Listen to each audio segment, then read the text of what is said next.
Sebanga nga bitalo nnyo muganda wange ebizibu byazze bubi ebya muganda waffe Mmese awezezza omwezi mulamba ng'avudde mu bulamu bw'ensi eno yafiira mu Amerika yabadde awangaalira ennaku zino amazeeyo emyaka 2 so ye yasize omukka gwe ogw'enkomerero naye nga twebaza bannayuganda abawangaalira mu Amerika okusingira ddala balina ekibiina ekibagatta awamu ekya UNA ekikulemberwa omukulu Muvawala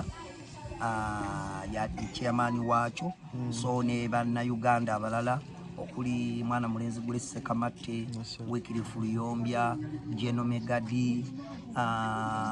muganda waffe ono Sava Kalimu n'abalala bangi nnyo Patrick Mujuuka gye bali abawangalya mu Amerika n'abalala betutamanyi naye nga bannayuganda eyo ate era ne mu kuva mu nsi endala kubanga muganda waffe Muvawala yadde atunnyonnyola tiyagambye bannayuganda saaba mu Amerika yokka wabula naye tugeze ne London, Canada, Australia, Denmark bonna bakwatidde wamu okulaba nga muganda waffe oyo bamutukomezaawo kubanga sente zabadde nnyingi iffe bannayuganda abali eno ne family twali tetuzisobola naye twebaza Mukama nti bannayuganda bawangalira mu Amerika ne mu bitundu ebirala basobodde okuba nga muganda waffe oyo bamutukomezaawo si ekyo kyokka wabula basasula fino service paka lwanaziikibwa n'okuzimba entaana wonna gye tugenda okuyita byonna baakiri yalinga so kati ffe tuli mu bino ebyobulamu obwa bulijjo ebirala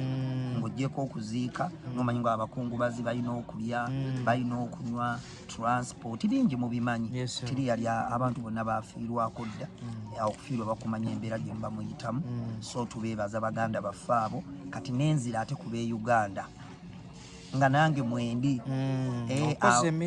Amalula family fenna omukulu Amotyo Mbalanguzi Edi Kigere nze kennyini Senga Sebbanga ne bannaffe abalala ne bannabitona abalala aba presenters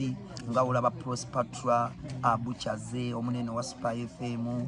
tubadde ne Lecho Namwanje tubadde ne muganda wange gwe bayita Nassa Mekidadi yali azannyira mu akatolu bwama basinga bamumanyi Muzeeyi Kayemba Muteweta azanya ng'omuzeeyi w'ebbama n'emikwanira gya Mmese emirala okuli omwami era chairman waffe ku komiti yaffe bwayita omwami Haji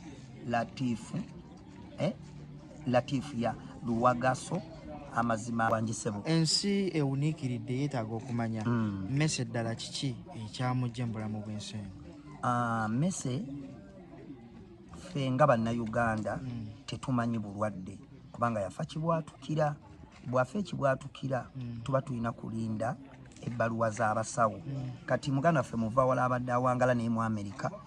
abaali mu nteekateeka ez'omukomyawo yatunnyonnyodde n'atugamba nti mu Amerika Mmese abadde tannaba kufuna gundi ezo ez'abasawo anti bo babajjanjabira ku pulogulaamu y'abasawo toba olina okuba ne dokita wo naffe no kati mu Uganda tukiyina naye kati eri mu Amerika bakitwala ng'ensonga naye abadde tannaba kufuna pulogulaamu y'omusawo we oba ey'eddwaliro oba mujjanjabira kwe basobola okusinziira balyoke batubuulira obulwadde mu bwangu so kati abaluddeyo ebbanga ekyo be bakiyina naye kati ono ebbanga ettundu lyadde lyakamalayo abadde tannaba kukifuna ekyo kaakati nga womanyi ensi ya Amerika eri sensitive nnyo bagenda kumalira ddala bamukebedde naye okutuwa lipooti eyo bagenda kumala gikakasiza ddala then balyoke bagikola eki nti kijja kuba kibi nnyo batugambe nti yafudde ssenyiga kyokka ate nga yafa typhoid oba yafa siriimu kale an example so baagala ddala batuwe lipooti eyo ng'ekakasiddwa kubanga abadde talina kuba kino kyengezako kuwalagamba bannayuganda bwe tubeera ne dokita wo kati nga nze nyinamu obulwadde bwange okusinga nyinamu allergy ninamu ne okweraliikirira ntera okweraliikirira omutima gwange guba waggulu tugiteera nga pressure kati omusawo wange ekyakimanyi nti kati ye eyo taddeyo tanafuna muntu bw'ati amukola ki amutegeera mwentegeera bwetyo dokita so kati oba olaba tugenda kulinda bamale zikakasa balyoke bazituwe okusinziira ku nkola ya Amerika naye ku bannayuganda babadde okumpi ne Mmese bo tebalina ngeri gye banyonyola nti Mmese abadde mugonvugonvu oba oliawo yabadde mulamu naye nga omanyi abaali bawangaala naye kino kyange ng'omuntu ffenna nga wonoogamba ffe abaabeerako ne Mmese yalinamu ke bayita akasikonda akasikonda ako mu Luganda akabengo kati abaganda ennyo be bayinza okukamanya akabenga ako katera nnyo okukwata baana bato naye osobola okukula nako kati obulwadde obwo buba wano wansi ku mutima so kati sobola okuviirako ofuna embeera eyo n'ofa ekibwatukira so kati ffe ng'eno e Uganda ekyo kyali muffe bamanyi nga era ekibuuzo nga kyobuuza nti naye mmwe yayinamu obulwadde bw'oyinza okugamba nti buno naye ate kakasikonda kakaseera era si bwe bulwadde obulwawo nti gundi alina sukaali oba gundi alinamu kansa wabula akasonda kaba kakaseera ate abawangala naye nnyo be bakamanyi nti osinziira ku mmese ako kukake yalinamu ng'eki somu ekyo naye nga size ziri lipooti z'abasawo Bannayuganda bayinza okugula sebbanga ekituufu ekibuuzo kibadde nti sebbanga mwabawangadde n'emmese mwali mumulabamu embeera yonna eyaliikiriza so teyalina omubiri gwe gwali mulungi wabula ng'akukatira okubaamu nako tuwe enteekateeka ey'okuziika nga bwegenda okuba enteekateeka y'okuziika omanyi twagabanye emirimu tulina bannaffe abagaba update kati ngenda kukuwaako era ne baganda bange abo bagenda kwongera okukakasa okulya Mooti muzeeyi Muteweta ono muzeeyi w'ebbama Buchaze oba ne Eddy Kigere ekirungi nabo we bali awo tuli nabo naye nze nange gye kennyini kasita wendi kankuweeko tuva musabira ku kyaki e Munyonyo gye tuvudde kati tuzze wano mu makaage ag'Ekabuuma Salama Road agenda kusulawo leero Lwakutaano agenda kusulawo kati ekiro enkya ku Lwomukaaga ku makya tumutwaleko ne makaaga ag'Entebe ag'oku Ntebe Road wali Kitende bwe tunaavaayo era naye asuleyo ku Sande tumutwale ku National Theatre ffe banga ba artist mumanya ago makaaga ffe tugenda ku celebrating obulamu bwa Mmese kubanga Mmese yali DJ yali muyimbi be batandikawo laga okuyimba mu Luganda endongo ey'okukuba Mmese Lagadi Irene Nambiru waliwo ne muganda ffe Taloni naye yatuva ku maaso so be natandikawo ne studio so mu ekyo naye nga abayimbi baaliwo ba Lord Fred Sebatta Nze Dani Mugula ne bo bayimbanga ki kadongo kamu ate bali abalala abayimbanga ennyimba ezo nga muganda waffe yaleeta Kamiliyoni bamuyita ni erinnya lineerabidde yayimbanga era nnyimba za luzungu si Junior Pliers Thanks VVD bayimbanga mu luzungu zimente ezo bazita mega oba mento bazita bati waliwo mega ne mento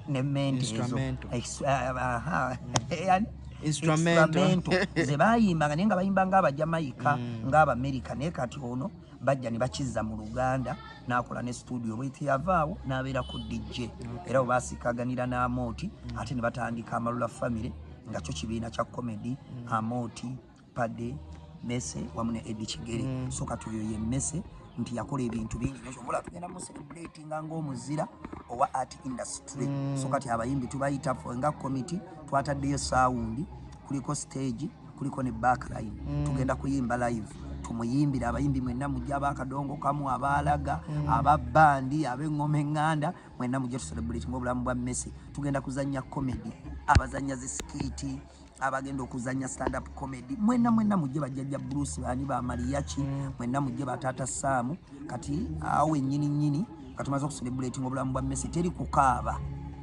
ekyo nakyo Bannayuganda mbagamba nammwe abanajja nammwe abayimbi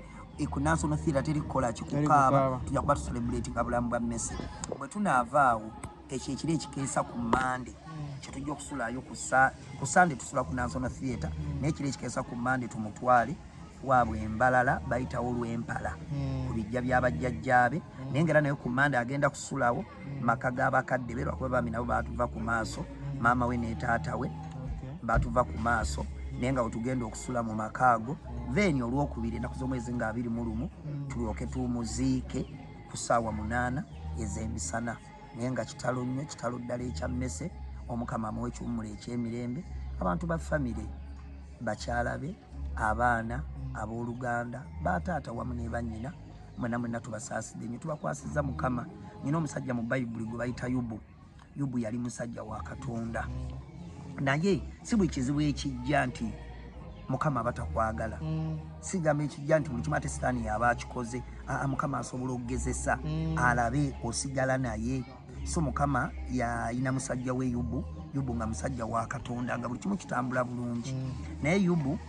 mukama yayagala omugezesa alabe enzikiriza ye okukkiriza kwe oba atambula naye tugezi nga oluganda bwendi mu kunnyonnyola n'amuggyako ebintu byonna bye yayina omukyala abaana amamotoka faamu Yubu yali mugagga nga olaba haamu abo bakirumira abakwagalana naye Yubu teyava ku ki ku mukama so n'abaana abooluganda mbagamba siganye mukama mmesa amututte era yamutuwa naye si kye kisembayo mukama akyayina bammesa abalala bangi nnyo